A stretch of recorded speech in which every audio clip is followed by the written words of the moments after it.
Aujourd'hui, on vous emmène avec nous sur notre installation dans la ville de Nice et plus précisément dans le quartier Arson, près du port. La maîtrise d'ouvrage de ce chantier a été assurée par la Régie Hauts d'Azur et nous travaillons pour l'entreprise Suez qui est en charge de la gestion de ce projet dans le cadre de l'aménagement de la nouvelle station d'épuration Aliotis 2.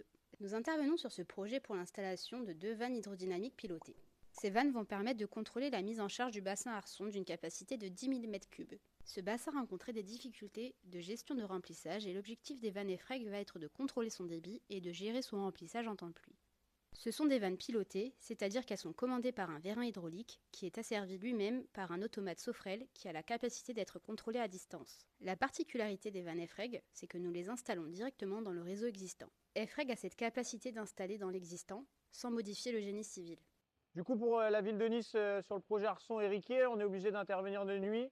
C'est une question d'arrêté de voirie par rapport à la circulation, au bus, la journée.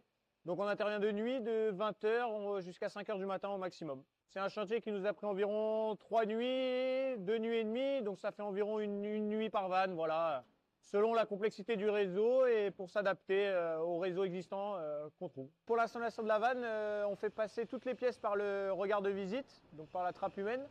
Et après, les techniciens, les 2 techniciens en bas donc, font le montage pièce par pièce de la vanne pour l'installer sur le collecteur en s'adaptant pour le sur-mesure.